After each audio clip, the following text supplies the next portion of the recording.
سلام، من محمدم. به اپیزود 2 پادکست چاه و چاره خوش اومدید.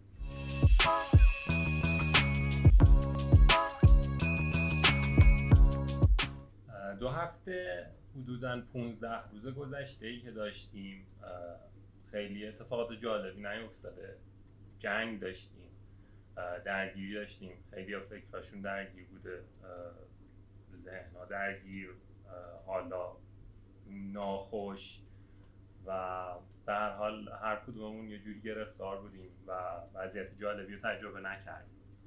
اول میخوام آرزو کنم و امیدوارم که دیگه هیچ وقت مجبور نشیم این وضعیت رو دوباره تجربه کنیم، دوباره تحملش کنیم و دیگه هیچ درگیری با هیچ جای دنیا نداشته باشیم، که البته بعیده از ایران عزیزمون، ولی ما آرزو میکنیم. بریم سراغ پادکست. توی اپیزود قبلی من به صورت اتفاقی یک ترانزیشنی رو کشف کردم، این که دوستمون یهو ظاهر شد و جالب به نظر میاد. این دفعه میخوام از عمد این کار رو انجام بدم و به مهارت‌های جالبی رسیدیم. مثلا چه کاری؟ مثلا من الان میخوام اونجا باشم، الان این طرفم، بالاخره قابلیت جالبی. یا مثلا میخوام اینجا باشم، میام اینجا نزدیکتر بهتون سلام میکنم و به هر حال این قابلیت جدیدمه و میتونم ازش استفاده های خوبی کنم. الان که اینجا نشستم دیگه میخوام رسما اپیزود 2 پادکست چاه و چاره رو شروع کنم و از دوستم دعوت کنم که بهمون بپیونده. سلام عرفان، به پادکست ما خوش اومدی. من میشناسمت ولی برای دوستامون سعی کن خودت توی 30 ثانیه معرفی کنی، با اسم و فامیلت شروع کن و بگو برامون یه 30 ثانیه. عزیز دلی، خب اسمم عرفانه، فامیل رضا عرفان رضا هستم. خیلی ممنون که دعوتم کردی امروز محمد جان. در خدمت امروز هستیم. رشته‌ام مهندسی صنایع غذاییه که دیگه حالا لیسانسمون رو گرفتیم، کنکور ارشدمون هم دادیم و حالا داریم میریم برای ارشدمون انشالله. و به قول خودمون از بچگی هم تو بازار بودیم و کارمون تولید لبنیات انجام میدیم و امروز هم اینجا اومدیم که حالا سوالی هست، کمکی هست، در خدمت باشیم. فدایت باشیم. سنت هم بهمون میگی؟ متولد 82. خیلی هم میگن 67 76 بهت میخوره، 22 سالم، ولی خب هم میگن 27 راحت بهت میخوره. 22 سال. خیلی عالی. خوشبختم. نوکرتم. حالا چطوره عرفان؟ خدا رو شکر میگذره. چه خبر؟ هیچ خبری نیست، فقط جنگ، موشک خوردیم 4 تا. آره بابا، سمت دولت آباد یکی زدن، سمت امام خمینی یکی زدن. من تو خونه بودم داشتم بازی میکردم، بگو بوم بوم قشنگ بود. و همه میگذرونیم تو این وضع اوضاع. خب عرفان، حست چیه که الان اینجایی؟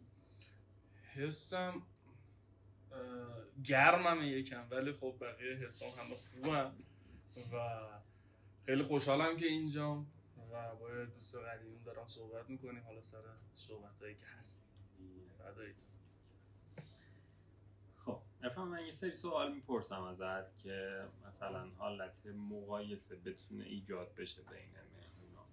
مثلا بدونیم مثلا اول کار مثلا اون دوستی که داریم باهاش صحبت میکنیم به خاطر مثلا شرایط مالی مجبور شده این کار رو که کرده رو بکنه، نمیدونم بخاطر مثلا وضع خانواده است، اینا میخوام یه قالبی مثلا داشته باشه که بدونیم مثلا چه جوری در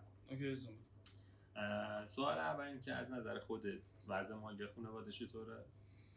به قول یارو اگر بگیم بد ناشکری کردیم، بگیم خوبه کم لطفی کردیم، بعد بگی شکر. خوبه. چقدر حامی تصمیمات هستن خانواده؟ بستگی به تصمیمش داره. تصمیمایی که شاید از نظر خودت درسته ولی کمی ریسک داره. ببین خب من طبق تجربه وقتی که تصمیم یه کاری رو میگیرم تلاش میکنم تو این وضع بازار و تو این وضع اقتصادیمون کم ریسک ترین تصمیم رو بگیرم، سیف ترین تصمیم رو بگیرم. چون تو امروز روز شما اگه 1 ریال از دست بدی برای به دست آوردنش باید راست 10 ریال 10 سال پیش بدوی. برای همین باید به قول خودمون با ریسک یکم ملایم بری جلو، ریسک حساب شده بری جلو، جا پات صفر باشه، بعد قدم بعدی تو برداری. این قانونشه. آره خب با توجه مثلا یه سری ریسکایی که به نظرت منطقی میاد میتونه جوابای خوبی بده، ولی خب مثلا به خانواده بگی براشون ریسک سنگین حساب بشه. ارزم به حضورت که ما اگر بر بحث کاری و پول رو بردن باشه نه اوکی، خیلی هم با هم دیگه هم فکری میکنیم در مورد این موضوع.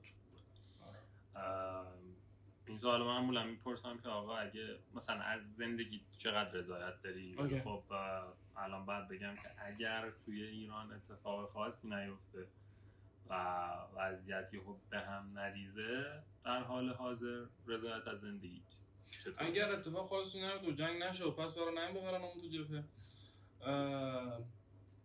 ببین چجوری بهت بگم، هممون تو این دور زمونه داریم اذیت میشیم و داریم به قول خودمون میگذرونیم و شخصا میتونم بگم 5 از 10 چون به قول خودمون هیچ کس تو این دور زمونه داره نمیتونه راحتی قانون بخوره، قانونش اصلا دیگه ایده که نه، طرز فکر جالب. مهندسی صنایع غذایی میخوندی؟ یکم از رشته‌ت برامون بگو. چی میخوندی؟ چطور بود که تموم کردی الان؟ فدات شم. ما وقتی می‌خواستیم ورود کنیم اصلا می‌خواستیم بریم رشته روانشناسی، چون من سر جلسه کنکور حالا به قول خودمون گیریپاش کردیم و خیلی هم خونده بودم، حالا خود محمد بیشتر می‌دونه، خیلی خوندم ولی خب گیریپاش کردیم و رو بچگی و به قول خودمون خراب شد. ما می‌خواستیم بریم روانشناسی، یه روز از سر کار اومده بودم و اصلا نادانسته به قول خودمون همه رشته‌های آزاد من زدم، این اومد، یعنی کارا خداخواهی بود. ما وارد این رشته شدیم که بعد اصلا نمی‌دونستیم چیه، بعد متوجه شدیم چقدر به دردم می‌خوره این رشته و خیلی تو کار من به دردم خورد، چون مهندسی صنایع غذایی منم که شغلم اصلا تولید لبنیات، برای همه خیلی به دردم خورد و عرضم به حضورتون که هیچی الان 8 ترم تموم شده، یه ترم تابستونه الان امروز رفتیم گرفتیم که دیگه تمومش کنیم و رشته خوبیه، رشته‌ایه که اگر علاقه بهش داشته باشید به قول خودمون بتونید درکش کنی خیلی به دردت میخوره، بازار کارش خوبه ولی بهتر اینه که خودت کار را بندازی، ولی خب تو این اقتصادی که ما داریم واقعا سخت کار را انداختن، ولی خب میشه، چرا نشه. حالا ما اینجا میگیم به قول خودمون اگر یه نفرم این اپیزود داره میبینه و به دردش خورد حداقل بتونه آقای کاری بر خودش انجام بده. کنکور ارشد دادی؟ آره اسفند دادم. رتبتم بهم گفتی 420 و اینا شده. میخوای ادامه بدی؟ 100% الان دارم خودمو همه کار دارم میکنم که بتونم مهر برم دیگه و قصدم اینه که اگر خدا کمک کنه و بتونم و تواناییشو داشته باشم به لطف خدا تا دکتراشم برم اگه بشه، اگه هم نشه خب نشده دیگه، هرچی بادا باد. خب بریم سراغ مسئله اصلی که میشه کاری که داریم، تولید لبنیات و ایناست و یکم از کارت برام بگو. عرضم به حضورتون که چایی یخ چایی یخ قهوه بابا زدیم تو سر مال فیز و فرمان سمی داشتم.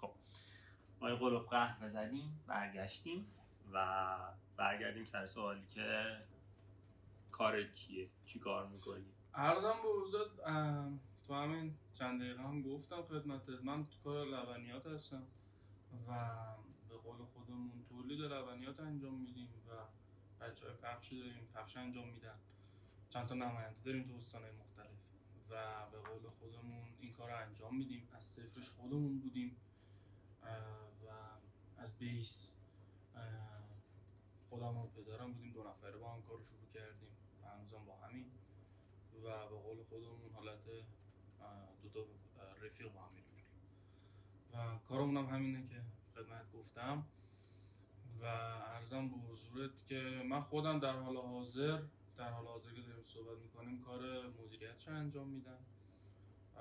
برای بحث بچهای فروش رو هماهنگ میکنیم، بچهای تولید رو هماهنگ میکنیم، مواد اولیه‌مون و الباقی چیزا رو هماهنگ میکنیم و به قول خودمون همه رو مثل تصمیه تایم ماشین اگر بدونی قشنگ که همه این چرخ دنده ها رو بتابونه که این ماشین بتونه حرکت کنه. این کار رو انجام میدیم در حال حاضر و در خدمت هست. از چه سنی شروع کردی؟ من اگه بخوای حقیقتش رو بدونی ما از کلاس هفتم این کار شروع شد. من کلاس هفتم بودم، نمیدونم حالا سنم دقیق چند میشد ولی خب سال هفتم بودم یادمه که تو سادات درس میخوندم، راهنمایی سادات بودم که حتی اون باقی با شما آشنا شدیم عزیزی و عرضم به حضورت. آره ما از راهنمایی سادات این کارمون شروع شد که یعنی من صبح مدرسه بودم و عصرا میرفتم مثلا پیش بابام از سر کارش میومد، دوتامون با هم میرفتیم و تولیدمون رو انجام میدادیم و دوباره حالا بابام شبش میرفت میفروخت، حالا منم میدم سراغ درس و مشقم، ولی تولیدشو با هم چون دست تنها بود بالاخره. و از اون موقع شروع شده پله پله پله پله پله پله پله پله پله پله تا الان. و به قول یارو گفتن نه مال پدری بوده نه چیزی بوده، همش با قرض و قوله و وام و حالا یه اصطلاحی هست نمیشه گفت ولی نمیشه گفت با کپ نکبت. حالا نکبتش شما بو بذار. آره بو بذارین. خلاصه به عرضم به حضورت به اینجا رسوندیمش و همش با کمک خدا بوده و خدا ما رو به اینجا رسوند و بنده وسیله است در خدمتی. خب ببین بین حرفت گفتی که حدوداً از مثلا کلاس هفتم شروع کردیم این کارو و میشه حدود سن فکر کنم 13 14 حالا 15 بعضیا واسه که داره اول سال باشه افتاده باشه نصف این مال سال نصف اون سال حالا ما دیگه وارد غذای شخصی نمیشیم هر کی ممکنه ولی به هر حال میشه سن پایینی برای شروع کردن مثلا بیزینسی حالا به صورت مثلا کمکی بودی بعداً رکن اصلی شدی، ولی خب از تجربه این که تو این سن پایین وارد کاری شده باشی اینا برامون بگو. ببین از نظر من محمد جان هر کاری داخل این دنیا یک تایمی داره. نظر من اگر میخوای آقا وارد شغل شدن یک سنی داره، گیم زدن یک سنی داره، درس خوندن یک سنی داره و همه اینا یک سنی داره. خب و اگر شما از این سنی که برای هر کاری تخطی کنی و بری مثلا زودتر یا دیرتر انجامش بدی از سنت، این باعث میشه که نظم زندگی شما به هم بریزه. مثلا آقا یکی تو سن 40 سالگی ازش میگه ما میخوایم بریم درس بخونیم. خب قربونت دارم نمیتونی. میتونی ها ولی بیچاره میشی. اوکی؟ آقا درس خوندن سنش مشخصه. دانشگاه رفتن سنش مشخصه. حتی ازدواج آقا سنش مشخصه.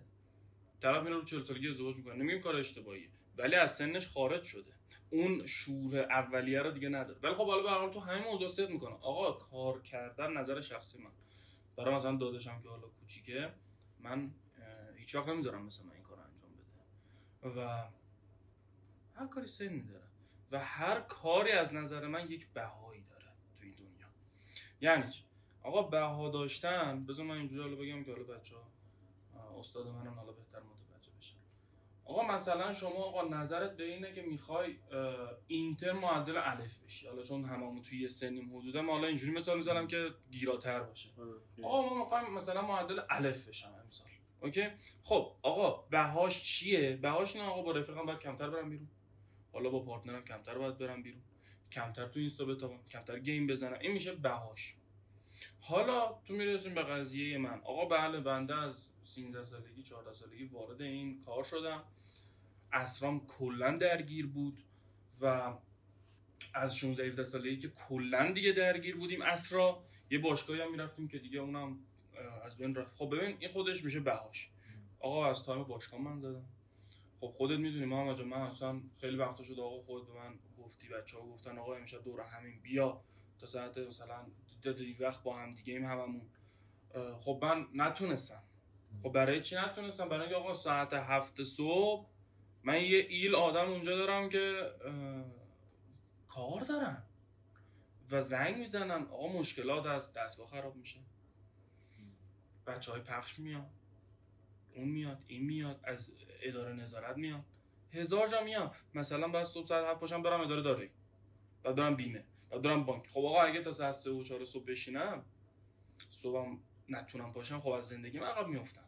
ببین میشه بهاش. بله من آقا به مسیر نگاه میکنم میگم آقا مثلا ما فلان کارو نکردیم، متوجه؟ فلان برنامه رو نکردیم، مثلا آقا محمد زنگ زد گفت آقا بیا بریم امشب، آقا نمیتونم بیام. بله آقا منم جوونم مثل بقیه، منم دوست دارم برم فلان کارو انجام بدم، ولی تصمیم داخل زندگی این گرفتم آقا دوست دارم که آدم کاسب باشم، دوست دارم آقا تجارت کنم، پولو دوست دارم، چطور دروغ بگم، پولو دوست دارم من، متوجه؟ و این شد که من ترجیح دادم زندگی یه آدم کاسب برم جلو و به قول خودمون میگن بدهیشو پرداخت کردم و دادم. من نتونستم آقا مثل بقیه هزاران کارو بکنم و شما که آقا جان مثلا به شما میگم آقا الان من میخوام برم پول در بیارم، حالا آقا یا خانومی که داره این اپیزودو میبینه من دوست دارم برم پول در بیارم، خب باید حاضر باشی که اون به قول خودمون اون تاوانه رو بدی، اون پرایس رو پرداخت کنی. متوجه نمیتونی بگی صبح میرم سر کار، شب میرم مهمونی، بعدش میرم باشگاه، بعد با خانواده‌ام وقت میگذرونم. نمیشه 24 ساعت بیشتر وقت نداری که 7 ساعتشو خوابی. دو تا چیز جالب این وسط تو ذهنم اومد. یکیش از این جمله‌های پشت ماشینیه که میگفت یه سری مدت اومده بود که میگفت تاوانش هم قشنگه. بعد اینو پشت یه ماشین دیدمش، خیلی همه داشتن اینو میگفتن و میذاشتن مثلا تاوانش هم قشنگه اینا. بعد یه ماشین پشتش نوشته بود تاوان ندادی که بدونی قشنگه یا نه. باریکلا. این یادم اومد. آفرین باریکلا. دومین مورد که این بخش مثلا فدا کردن یه سری چیزا رو واقعا حسش کردم. آفرین. چرا حسش کردم؟ چون یادت باشه من سال پیشی که درگیر کار بودم، کارم تا 11 و نیم 12 شب طول می‌کشید دقیقاً. و تو این قضیه مثلا اینکه افراد دوستات حامی باشن، به سبک زندگی بخورن، اینا خیلی من خودم زنگت می‌زدم میگفتم کجای بریم شام بخوریم، گفتم مثلا 11 میام. و دقیقاً اینو می‌خواستم بگم که من یادم اون تایم یه موقعی بچه‌ها که می‌خواستن بیان ببیننم، تو می‌خواستی بیای، بچه‌ها میگفتم من سر کار تمام شد، بیاین مثلا از ساعت 9 خورده بیاین اینجا پیش ما باشین بازی کنین، من تایم کاریم تمام شه باهاتون میام بیرون، تمام شد. اینجوری هم من شما رو ببینم هم بیرون رو بهتون. ولی خب این که آقا بالاخره بها داره دیگه. اگه مثلا من اون تایم پول می‌خواستم بعد تا ساعت 11 و نیم شب میسوزونم. دقیقاً همینم من دقیقاً چند تا اتفاق مثلا مناسبت یادم، مثلا من ولنتاین یادمه که من ساعت 11 و نیم سر کار بودم دیگه، مثلا امتحان داشتم ساعت 11 سر کار بودم، ساعت 7 صبح بعد امتحان میدادم. می‌خواستم با شما بیام بیرون، چندین دفعه اومد که آقا مثلا شما اومدین اونجا بازی کردین، خدا اگه تونستم پیشتون موندم بازی کردم واسون، اگه نتونستم وسطش پا می‌شدم میرفتم به کارم میرسیدم، من میومدم دوباره پیشتون، مثلا بیرون رفتن ما از ساعت 11 شروع میشد. آره دیگه. و این پارتی که گفتی آقا بها داره، این که مثلا هر چیزی بها داره کاری بکنی چیز منطقیه، چون حسش کردم. من دقیقاً همین میگم محمد جان. ببین آقا بها دادن باید شما مثل ترازویی در نظر بگیرید. من همیشه اینو گفتم، خب ترازو ببینی آقا آیا این کاری که من دارم میکنم وزنه سنگین‌تری است یا نه، ارزش داره یا نه، میصرفه اینجا پولش کجاست. حالا کن خب متوجه این آیا این کفه میاد پایین یا نه. آقا به شخص بهت میگم، آقا مثلا بهت میگم من حالا خیلی بچه‌ها دارن اینو میبینن دیگه و به دلیلی دارن این اپیزودو میبینن. من نمیگم آدم خاصی هستم، نه آقا من هرچی دارم خدا بهم داده و مقام از خداست، همیشه اینو گفتم 1000 بار دیگه میگم، ولی نظر من اینه آقا شما برو بشین فکر کن. آقا من الان تا ساعت 3 صبح نشستیم، مشروب خوردیم، دختر بازی کردیم، 1000 تا کار کردیم. آقا عمر این کار تا سن 25 سالگی شماست تو این اجتماع، تا سن 25 سالگی. بعد سن 25 سالگی من رک میام. حالا شاید بعضی مخالف حرفم باشن، آره ما آدم دیدیم تا 35 سال این کارو میکنه. قربونت برم اون بچه نیاورانه. به قرآن یه بی ام و مشتی زیر پاشه، پولم تا 5 نسل بعدش داره.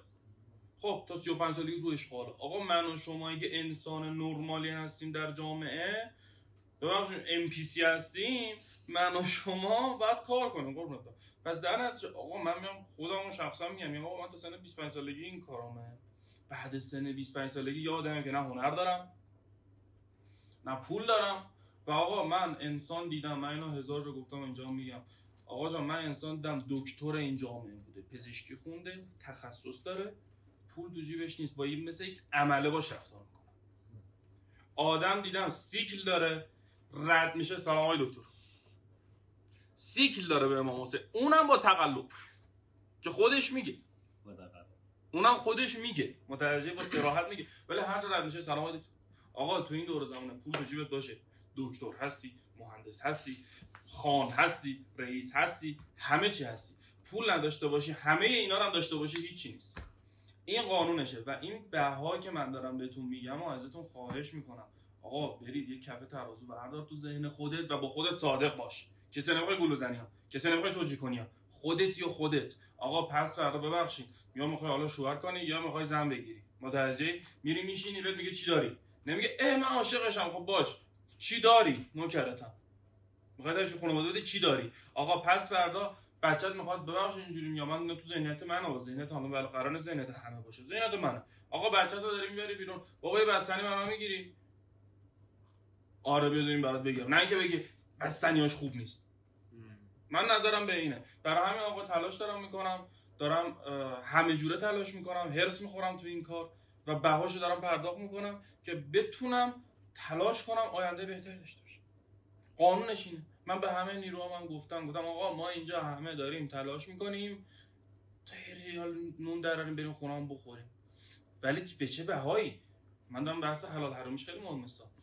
بله من بوده سوال اینقدر میتونستم نزول بدم با پول نزول بخورم که حد نشست، ولی نزول خونه آتیش میزنه. متوجه؟ آدم آقا باید نون بازوشو بخوره، نون هنرشو بخوره. متوجه؟ من آقا پدرم حالا یکم ژنتیکمونم بوده، ولی پدرم بنده خدا خب به من فروشو یاد داد. بابام خودش فروشنده، متوجه؟ ویزیتور بود. متوجه؟ یعنی چیز اصلیش، یعنی هنر اصلیش خب به من یاد داد. من الان آقا همین بیسکویتو هم بدم میرم بعد یاد چیزا افتادم خودکار رو بدم یه خودکار. آقا اینو ما فروشیم، اینا دوربین است خلاص. ای بابا دوربین.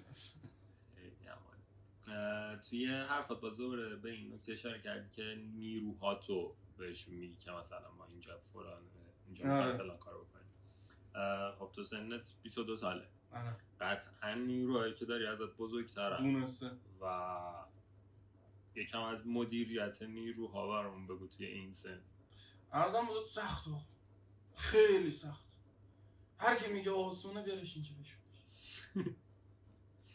تهدید نمی‌کنم به دور نگاه کردن. پسر خوبی ارزم بودت آقا مدیریت کردن نیرو خیلی مهمه. اینکه بتونی آقا به نیرو یه هدفی بدی، یه چیزی بدی. آقا همه اولا برای پول کار میکنن، قانونشه. کسی عاشق چشم ابروی من نیست، خیلی هم خوشگل نیست، ولی خب برای پول کار. ولی با این حال ما دو دسته نیرو داریم. نیرویی که دلسوزه که روی تخم چشم من جا داره، مثل برادر خودم میدونمشون، مثل خواهر خودم میدونمشون، خودشون هم میدونن. یکی هم داریم نه به فکر اینه که بهت بچپه و بره که ما بهش میگیم بفهم خوش آمدید. ببین من خب از بس با نیروهای مختلفی سر کله زدم و اینا، خب روز اول بلد نبودم. بابام هم خب آقا نبود خدا شاهده، حالا بشیم که من بابام رفتار میکرد بشینم نگاه کنم بابام چیکار میکرد، نه ما مثل این میمه هست که بچه‌ها داریم تو پر آنف میگه برو شنا یاد بگیره، ما اینجوری بودیم، متوجه؟ ما اینجوری بزرگ شدیم. ولی خب چرا مثلا شبا میرفتیم بابامون صحبت میکردیم، ولی یه کارا رو کرده بودیم، گندم میزدیم، همه کارا کردیم، با بابام میگفتیم آره این کارو کردیم، وقتی نگاه میکردم میگفت ارزم به حضورت که ببین همش تجربیه. شما ببخشید اینجوری میگم، حالا شاید بچه‌ها بازم میگم این اپیزودیه که من واقعیت‌های جامعه رو میگم و خیلی ممکنه بگن نه ما فلان بهما ما داریم واقعیت جامعه رو من بهت میگم. اپیزودو می‌خوایم بگیریم که ببینیم واقعا این سن داریم چیکار می‌کنیم. خدا پدرتو بیاموزه، واقعا دارن چیکار خدا پدرتو بیاموزه. برادر و خواهر عزیزی که داریم می‌بینیم، پول به سمینار دادن برای یاد گرفتن این چیزا. دریوریه. نمیدونم پکیج مدیریت آسان است دکتر فلانی دریوریه. همه اینا دریوریه قربونت برم. اپیزودم الان پادکست مربوط میتونم میگم همین آقای الماسی که میاد میگه نمیدونم مدیران برتر سمینار میذاره، این بیلی برده از سر این خیابونا میزنن آینده بیلو آینده مال آقا الماسی. خب متوجه؟ من این بابا رو رفتم دیدم یارو دفترش 5 نفرن کلا. یارو فقط پول از تو میسونه یه بنر قق میزنه اون بالا. خب لامصب تو چیو مدیریت میکنی؟ مدیریت میکنی اصلا آب نخور. خلاص حالا کار عرضم به حضورت که آقا جان با سمینار رفتن شما مدیر نمیشی. با تو بشین پای ویدیو گیم 1000 ساعت نیت فور اسپید بازی کن، راننده نمیشی. تا وقتی نشینی تو اون ماشین دنده ندی و نری فایده نداره.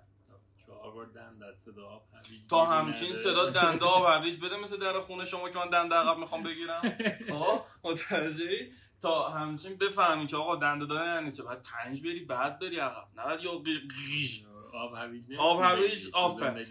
یه چیزم بهت بگم، حالا رفتیم رو ماشین. ببین من کلا همیشه حالا بچه‌ها منو میشناسن، من کلا مثال ساده میزنم که مطلب طرف بگیره. آقا شما نباید روز اول که ماشین میخوای سوار شی بری سوار ماشین اتومات بشی. گرفتی چی شد؟ بعد از دنده شروع کنی بعد بری اتومات. اگه روز اول رفتی اتومات، یه روز که زمین خوردی و مجبور شدی بشینی تو ماشین دنده‌ای سکته میکنی قربونت برم. پس در نتیجه از ماشین دنده‌ای شروع کن، متوجه؟ از کف شروع کن. بعضیا هستن مثلا آقا تو اینجا ممکنه کسی که داره میونه آقا پدرش مثلا آقایش کسب و کاری داره، متوجه؟ نرو روز اول کت و شلوار تنت کن. بنده مدیر هستم. خب برو ببینم میتونی جمع کنی، برو ببینم چه جوری سوارت میشن. میخورنت قشنگ میخورنت. خب قشنگ میخورنت برادر من، از نیرود گرفته از بازار گرفته بازار میخورد قربونت. من همین الانش بابام دارن از اون پول میخورن. نگردم اینو میخوام بهت بگم. این موضوع خیلی مهمه به نظر من و نظر من اینه که از ماشین دنده‌ایتون شروع کنین همیشه، بعد برین سوار اتومات شو. برای کت و شلوار پوشیدن، برای پشت میز نشستن هیچ وقت دیر نیست. من هنوز که میز ندارم خدا گواه. آقا اگر کسی به خدا تو 1000 متر من مثل فرفره دارم میتابم. خدا شده من میخوام برم با یکی حرف بزنم پشت سر پیش می حسابدارم میشینم به امام حسین. به خدا شده خلاص اینا برام آقا بر من کاری داره برم یه میز به این عظمت بگیرم یه کت و شلوار تنم کنم برم بشینم اونجا؟ نه. ولی آدم تازه به دوران رسیده نیستم. زحمتشو کشیدم، خونه دلشو خوردم، از خیلی چیزا گذاشتم. فکر من دل ندارم؟ آقا من استوری بچه‌ها رو میبینم تو دانسن دارن مهمونی میکنم، فکر من دارم نمیخواد، دلم نمیسوزه. چرا دلم میسوزه؟ خیلی هم دلم میسوزه. ولی خب چیکار کنم؟ اینه داستان. این نظریه چیزا می‌خواستم بگم فراموش کردم. و ها یادشم سمینار رو میگفتم. آقا جان سمینار بازاریابی قربونت برم فدای تو بشم، من یه تکرار بهت میگم برو انجام بده. شما خب برو یه بسته خورما بگیر، ضررم روش میدی ولی طوره نیست. برو دم 4 تا سوپری بفروشی. این میجا بازاریابی 5 تا سمینار 15 تا استاد، همه اینا بر تو بهتر عمل میکنه. من 1000 بار گفتم بابا جون من اینا بر تو هیچ کار نمیکنه. برو بچسب به کار برادر من. آدم وقتی میخواد یه کاری انجام بده انجامش میده. هی نمیشینه برای خودش بهونه بچینه. آقا من همین الان تو شغل خودم برای اینکه انجامش ندم میشینم برات الان تا صبح بهونه میارم که انجامش ندم. تا صبح برات میشینم انجام. آقا باید انجام بشه یه کاری. مایندستت و فکرتو این بکن. آقا این کار باید امروز انجام بشه. حالا میخواد بزنیم، دعوا کنیم، بشکنیم، این کار باید انجام بشه. وقتی این مایندستت شد میتونی پیروز شی. وقتی گفتی آقا من امروز باید فلان کار انجام بشه، باید بشه. متوجه؟ خودت تا ساعت 3 صبح بیدار بودی، چی کار داشتی میکردی؟ جوشکاری داشتی میکردی، باید بشه. اگه اینا نگی هیچ وقت موفق نمیشی. میشینی تو گوشید تاق تاق تاق تاق تاق تاق تاق تاق تاق تاق. ریلز میفرستم برای من، ریلز میفرستم برای عرفان. سلام میکنم بهت. برای پارسا ریلز میفرستم. تاق تاق تاق. پارسا هم سلام کن به پارسا خوبی؟ خلاصه دیشب داشتم براش میگفتم آره میخوام پادکست. خب خدایا 5 دقیقه میخندید. ما که دیدیه داریم به پادکست، ما داریم زحمت میکشیم اینجا. نه اون به من خندید، به پادکست نخند، به من داشت میخند. کلا رفیق من زیاد ساپورتیو نیست. خوبه رفاقت هرچی صمیمی‌تر، مسخره بازیش بیشتر، بولیش بیشتر. آفرین. بولی نکنه فایده نداره. من خودم جملات خودم میگم. من میگم آقا بولی در جامعه باعث پیشرفت جامعه بود. اولین چاه زندگیت به نظرت چی بوده؟ زندگی تو ایران بود. چطور؟ ببین خب چرا و چطورشو شما با خودت رجوع کن و بینندگان با خودشون رجوع کنن و ببینن که چی بوده. ببین شما آقا هر کاری میخوای بکنی یه سنگی جلو پات هست بالاخره دیگه. درس میخوای بخونی یه جور کنکوری وجود داره. میخوای کاسبی را بندازی یه جور، میخوای کار نکنی یه جور، میخوای بمیری یه جور. زندگی کردن خرج، مردن خرج. و یه جوری شده من دوران امروز ما که شما نفس هم بخوای بکشی باید عذاب بکشی. برای همین اولین چه به نظر من زندگی تو ایران بود. و به نظر من آقا بدتر از اون این است که عادت کردیم.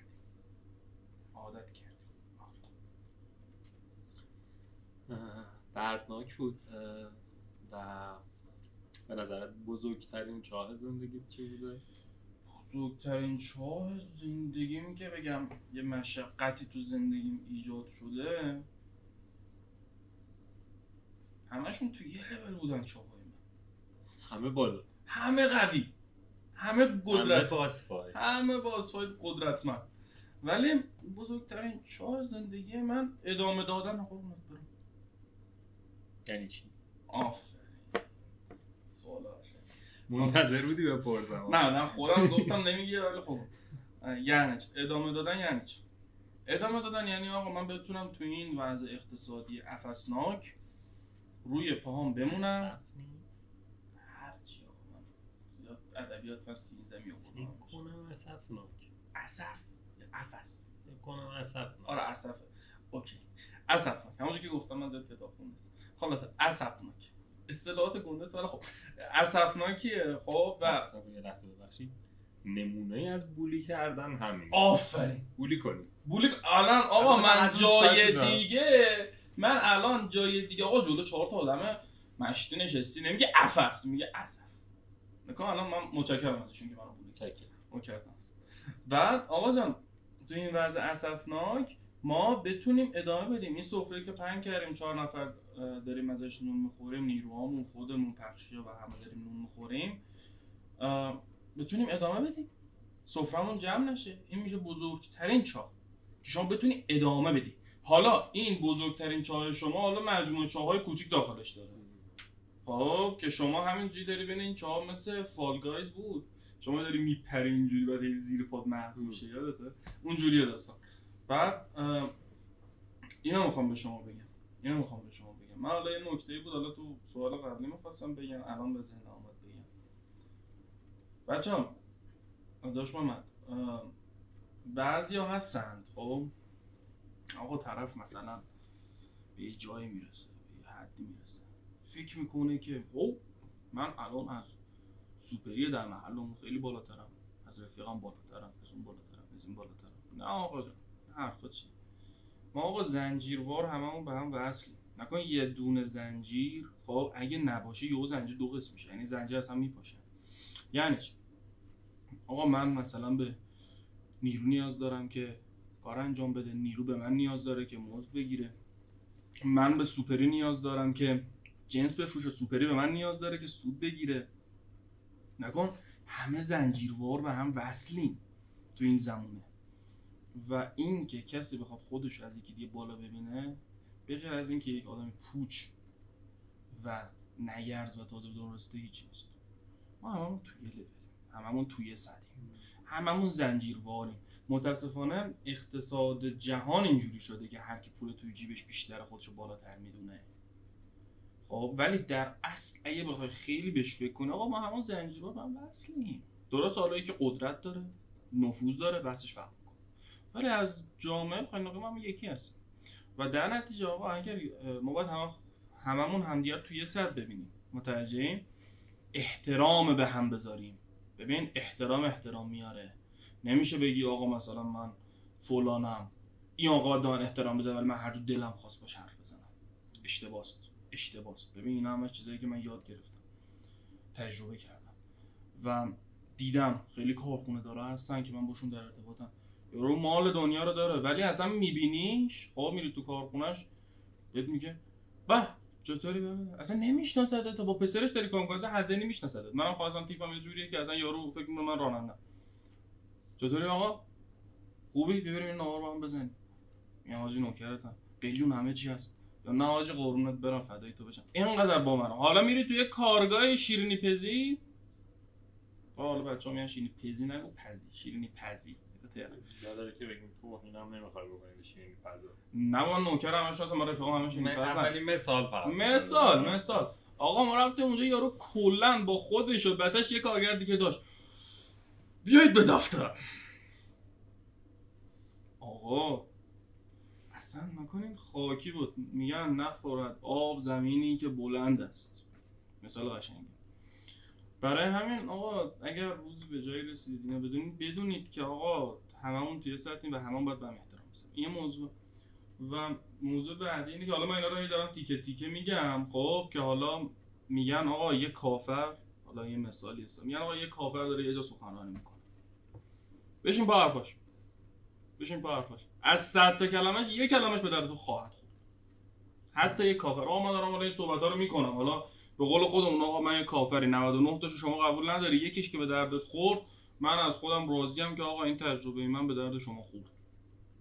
این نظرم. من یه موضوعی که داشتم می‌خواستم به شما بگم این بود که آقا از تجربه کردن نترس. آقا آدم بخشی مگم لحنم کلا داشت مشتی طوره، حالا همه بهم میگن رسمی زیاد نیست. پدرم خیلی از من رسمی تر صحبت میکنه و ازم به حضورت که آره ببین از قدیم یه آقا بی پیر به خرابات نرو. خب آقا حالا ما جمله رو معنی نمی کنیم یعنی چه، ولی منظور جمله چیه؟ میگه آقا مثلا میخوام بهت بگم آقا داری یه کاری انجام میدی، خب خودت اگر بگی من داداشم این کارم، آقا میری اونجا 4 تا از تو این کارتر بیچارت میکنن. آقا با یه پیری برو به اونجا، متوجهی؟ دستتو بگیره راهنماییت کنه. آقا میخوای یه کاری انجام بدی، مثلا میخوای بری بفروشی یه چیزی، خب متوجهی؟ میخوای بری معامله کنی، ملک ماشین هر زهرماری میخوای بری معامله کنی، خب نرو خودت بشین اونجا 4 تا میشن بیچارت میکنن. آقا مثلا با یه معامله گر برو اونجا، کسی که 4 تا قولنامه نوشته، بی پیر به خرابات نرو. آقا اگر بگی من بلدم خب ببین بیچارت میکنن. آقا بگو بلد نیستم.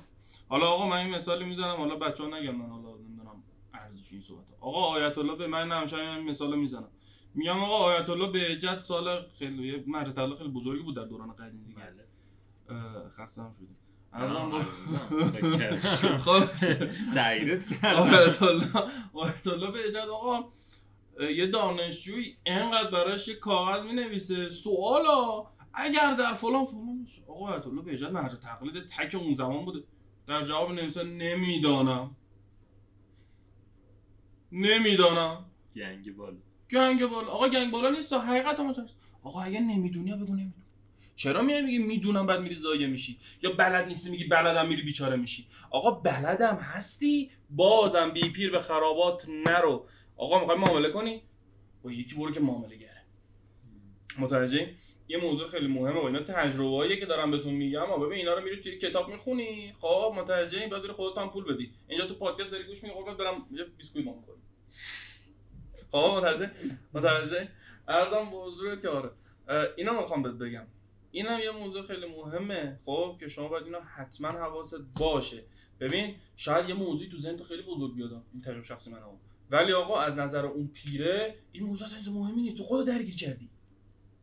آقا من خودم شخصا آقا هیچ کس از شکم مادرش هیچ کاری بلد نیست، یاد میگیره. مثلا بهت میگم آقا جان من از شکم مادرم مثلا بلد بودم جنس بفروشم، نه بابام یادم داد. بلد بودم مدیریت کنم، نه بابام یادم داد. تجربه کرد. بابام هم از کی یاد گرفت؟ بابام از یکی دیگه. متوجهی؟ اینو میخوام بهت بگم آقا از تجربه کردن نترس برادر من. آقا شکست خوردی دستو بگی به زانو بگو یا علی بلند شو. متوجهی؟ دستو بگی به زانو بگو یا علی، تمام شده رفت. آقا جان تو ایران داری زندگی میکنی، من خودم آقا 1000 تا زیرآبزن دارم الحمدلله رب العالمین، به قرآن مجید زیرآبزن تا دلت بخواد هست. میخوان در تولیدات ببندن، سفره رو جمع کنن، نیروهاتو بیچاره کنن، خودتو بیچاره کنن. خب موفقم تا حدش هم میشدن الحمدلله، ولی به لطف خدا و خداوند نشد. اینا میخوام بهت بگم محمد جان، شما با اگر آدم ضعیف و نفسی باشی، اعتماد به نفس نداشته باشی، وای من شکست خوردم، وای من فلان شد، وای من درهای دنیا روی من بسته شد، روی قبله الان من باید بخوابم ده بمیرم.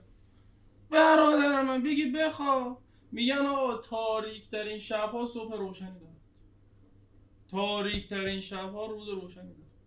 یعنی چه؟ یعنی آقا تو ته شب تاریک، آقا شب که بخوابی صبح بیدار شی اون روزه تموم شده، فردا صبح بلند شو این بچه خاک سر گرفته شد. پس در نتیجه آقا امیدت از دست نده. رمز تمام چیزا چیه؟ امیده. آقا خدا میگه آقا بزرگترین گناه ناامیدیه از درگاه من. متوجه؟ حالا آقا من ناامید از درگاه من منظور ناامیدیه. یعنی آقا شما آقا مثلا بهت میگم، شما آقا میری بازی سولز رو بازی میکنی، متوجه به این حرف من خیلی میرسی. متوجه؟ حالا این شوخی میکنم. خب آقا شما سولز بازی میکنی، دارک سولز بازی میکنی، النی بازی، سکیرو بازی میکنی، اینا رو بازی میکنی، به اون موقع میفهمی که آقا یه بار شکست خوردی دلیل نمیشه بازی دیلیت کنی. من دارک سولز 2 رو دیلیت کردم. خب در خدمت هستم. خوبه، قشنگ بود، جالب بود. از نظر من که با تو هم یکی میشه نظرم اینه که آقا ایران به دنیا آمدن یکی از راههای زندگی ما و توی ذهن من چندین بار روش فکر کردم که اگر ایران به دنیا نمی اومدم جای دیگه بودم چی میشد. و سوال من از تو اینه که اگر ایران نبودی کجا به دنیا می اومدی یا حداقل کجا دوست داشتی به دنیا اومده باشی و به چه ورژنی از خودت تبدیل میشدی؟ یونایتد استیت امریکا.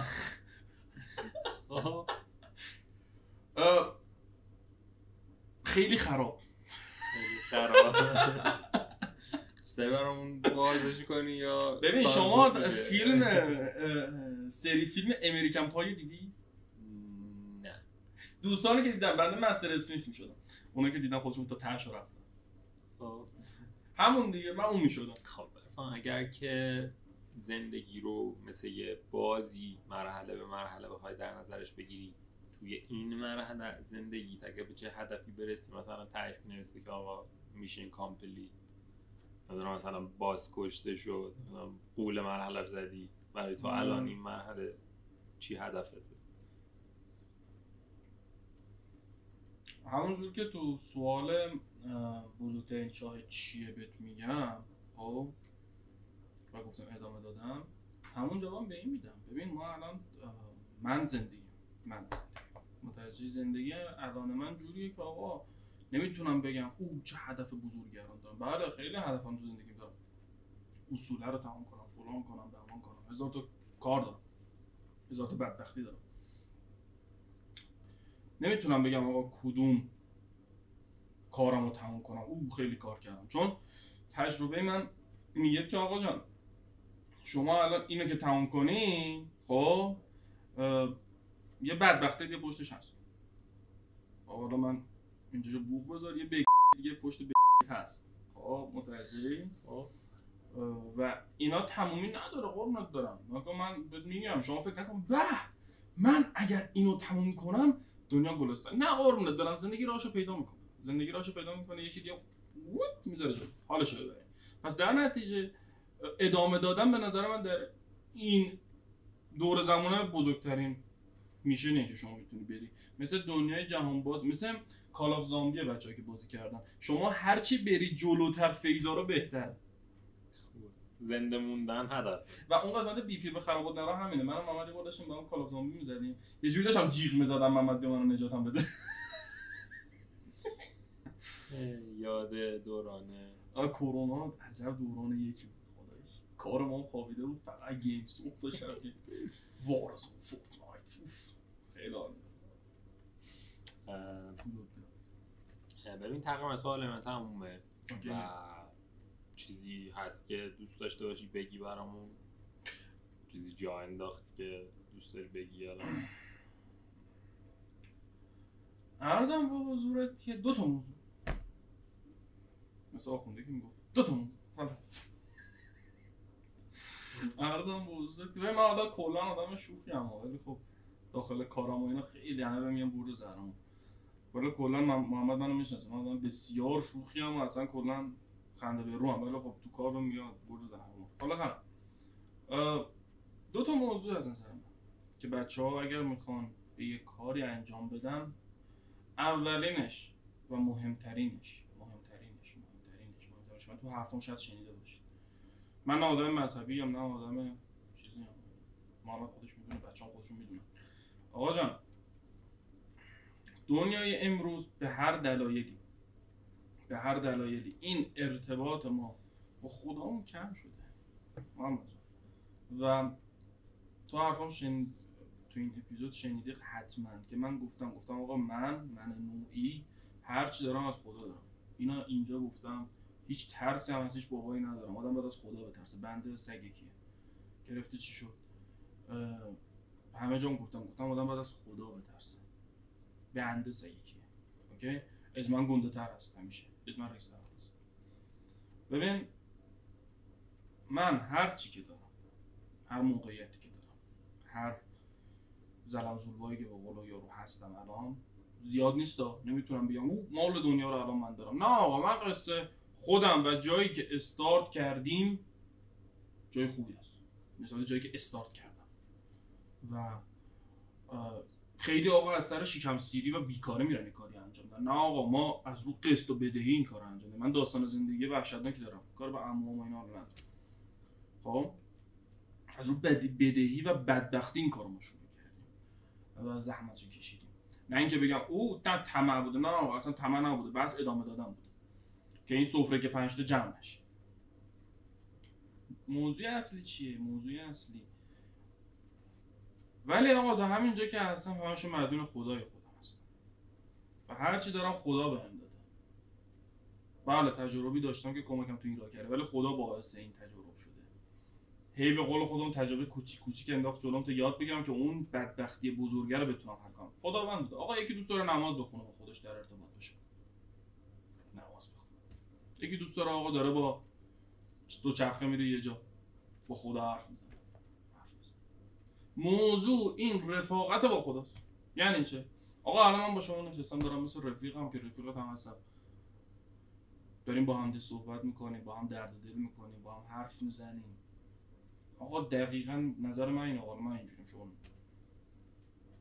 همینجوری. آقا با خداتون صحبت کنیم، با خدا باشید. ببین شما اگه تو زندگیت خدا رو ببینی، خب آقا بازاره. من خیلی جا میتونستم چالا پهنا فرو کنم به یکی، ولی آقا خدا رو دیدم. بابا خدا برکتشو میده. اوکی؟ پس در نتیجه با خداتون صحبت کنید، با خدا باشید. نمیخوام بگم وای من الان بچه پیغمبرم. نه آقا، بچه پیغمبر من نیستم. نظرم شاید شما من همونجوری که تو حرفم بودم شاید شما مخالف حرف من باشید. تجربه منه. به مو رسیده ولی پاره نشده. آقا جان با خدا بگو خدای پروردگارم مسئله آشغالیه رو برای خدا کار. بگو خدای این درس رو من پاس شم، خدای پروردگارم اینو من پاس شم، من نیاز دارم به این نورش. آقا یهو دیدی پاست کرد. آقا این کلمه آقا پاست تو که پاس نمیشی، حالا حداقل اینا بگو. شاید پاس شد. شاید شد. چیزی از دست ندیم. و موضوع حالا این بحث معنویش بود که من گفتم و خیلی واجبه آقا، مهمتر از هر کاری. آقا می‌خوای بار بفروشی، من خودم خدا گواهه، خدایا از خونه که می‌خواستم برم اون بار بفروشم، همین الانم مصاحبه من بار می‌فروشم. خب به خدا اینجوری میگم خدایا این بار من امروز رد شد. برادم میشه. متوجه؟ من با خدا باشه. این موضوع. حالا موضوع دوم که حالا از بحث معنوی بیایم بیرون. بچه‌ها و داشت محمد گل. بحث اصلی اعتماد به نفس. آقا جان اعتماد به نفس مهمترین مقوله است. آقا من با آدم 3 برابر سنم در ارتباطم. دعوام باش میشه. پاشته گوشی 4 تا فوشش میدیم. اون به ما فوش میده. کارم. بحث اعتماد به نفس. آقا رو درواسی با هیچ بابایی نداشته باش. یعنی چه؟ خیلی هستن بچهای خودی. آقا من دیگه دوستای خودم بنده خدا یه چیزی تولید میکنه میده به خلق الله. میخواد داره پولشو بستونه مثل بچه. بخش اینجوری میگه مثل بچه موشه اینجوری. اگه امکانش از پول منو بده. نوکرتم. خیلی با اعتماد به نفس. اگه زحمتی نیست این کارت ها ما رو کارت شد. پرو. حرفا چیه؟ آقا اصلا کلید در اعتماد به نفس. شما آقا میخوای در شرکت کار، حالا آقا بعضی واقعا نمیتونن زبونشو ندارن، هنرشو ندارن. آقا یکی میره تو شرکت کار کن. آقا میره تو شرکت کار کنی، حرف نخور از کسی. اعتماد به نفس داشته باش، عزت نفس داشته باش. آدم باش بر خودت. مگه چته؟ مگه کجی؟ خود شما که الان پادکست رو انداختی، اگر اعتماد به نفس نداشتی نمیاد جلو بشینی؟ نه. رمز در اعتماد به نفسه. من آقا اگه اعتماد به نفس نداشتم نمیتونستم اینجا بشینم اینجوری برات حرف بزنم؟ نه. داشت من نمیتونم، شرمنده‌تون داداش. و غیره. آقا اعتماد به نفس داشته باش. این مهمترینشه. شما آقا تو شرکت کار میکنی، اعتماد به نفس داشته باش. مغازه میزنی، باید اعتماد به نفس داشته باش. آقا وایب خوب باید بدی به طرف. زندگی هست اینه. شما اگه وایب خوب دادی به طرف مقابلت کارت شده. متوجه؟ ندی کارت نمیشه. آقا اعتماد به نفس داشته باش. متوجه؟ رو درواسی نداریم. آقا داری راه میری. خیلی مخلصیم، چطوری؟ یارو اصلا نمیشناسیش. یه جوری باش رفتار کن انگار رفیق 20 سالته. آقا وایب خوب بده. بچه‌ها خوش حساب باشید. متوجه؟ نمیگم محسن بود. خلاص عرضم به حضورت که آقا خوش حساب باشید. متوجه؟ یعنی چه خوش حساب باشید؟ نه در بحث دونگ و اینا محسن. خب متوجه؟ ولی در کل میگم خب آقا مثلا بهت میگم آقا من الان خب آقا هر کسی الان این اپیزودو میبینه قطعا میخواد یه ببخشید اینجوری میگم یه غلطی میخواد بکنه دیگه. داره این اپیزودو میبینه بیکار که نیست که آقا 1 ساعت میری گیم اف ترونز ببینی. اصلا خیلی هم بهتر امیلیا کلارک داره. من اینجا عرفان اینجا نشسته یقشو اینجوری واکنه برای شما حرف بزنه. قربونت برم. خب متوجهی؟ کالدروگو حالا کافی آره تا تهش رفتم بچه‌ها خودشون. شما حتی خیلی زدی. خلاصه آقا جان خوش حساب باش. آقا میگن آدم خوش حساب شریک مال مردمه. یعنی چه؟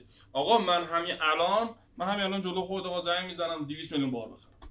بمیره. چکش هم میدم مال 40 روز دیگه 2 ماه دیگه. اعتبار دارم. برای چی؟ برای اینکه خوش حسابم. آقا خوش حساب باش. مثل محسن نباشی. خب محسن تیکت بده آب تو برد. نه اتفاقا به من بدهکار نیست. خب به پارسا بدهکار. خدا رو اینقدر زدی. وای پارسا با هم حلش می‌کردیم. پادکست 100 نفر محسن الان میشناسن. خلاص بیشتر محسن دعا کن پادکست معروف نشه. محسن پسر گل خیلی دوستش دارم. آقا ما حالا اینم تحریک کنید تو پادکست خاصی حالا دیلیت کن. آقا ما 5م تولدمون بود. خب بردیم محسن و پیتزا مهمون کنیم. آقا اصلا تمام رسممون آقا 3 تا رفیقیم حالا هر 3 تامون آقا تولدمون مهمون میکنیم. بیرا بیر میشه یه جوره. آقا ما 2 تا پیتزا در این ابعاد گرفتیم. محسن یکیشو خورد. بعد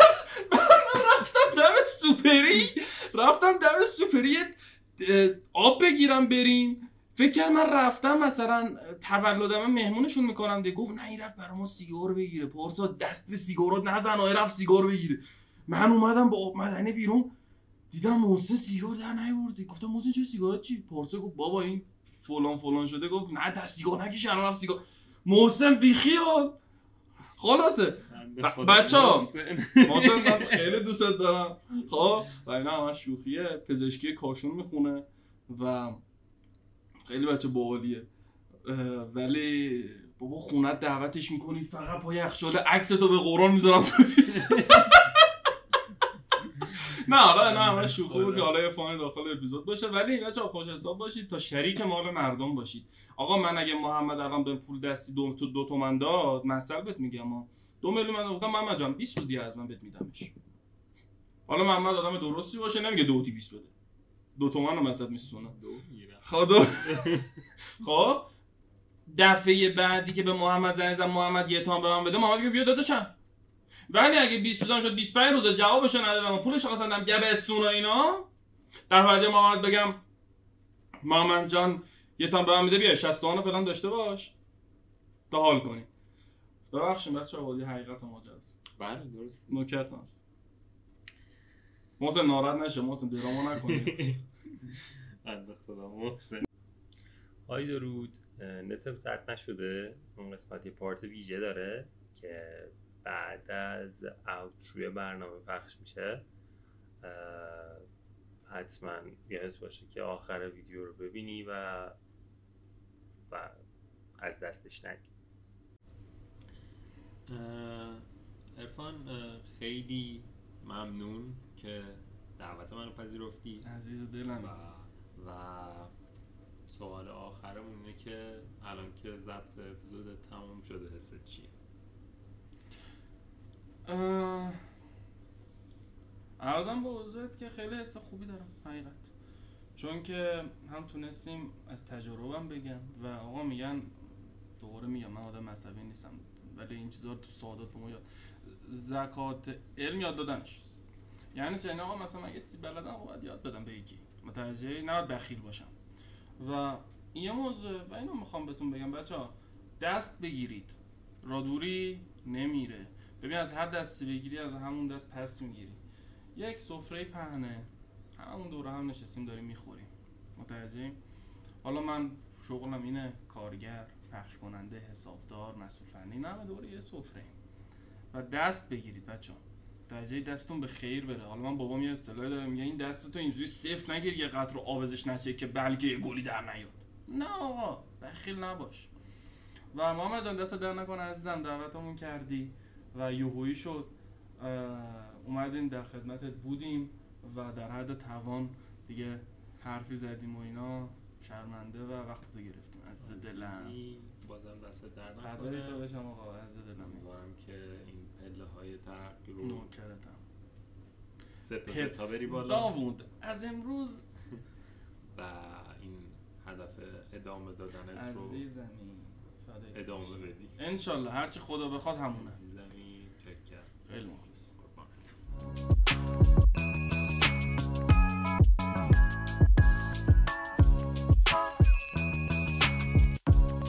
پشت سرتون هم یه نگاه میکنی؟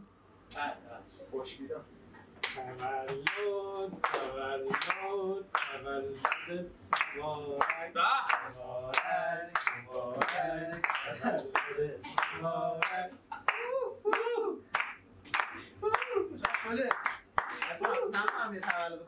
آقا خیلی مخلصیم.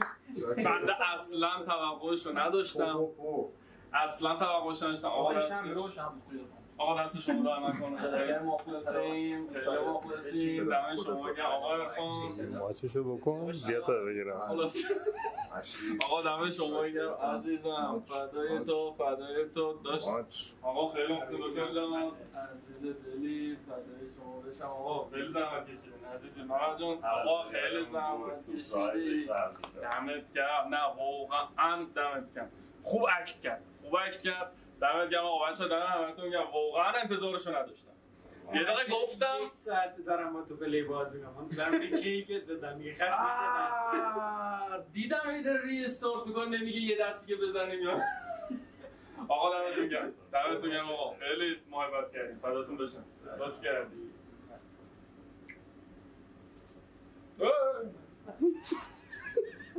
هوا گرمه، شوخی رو نکن.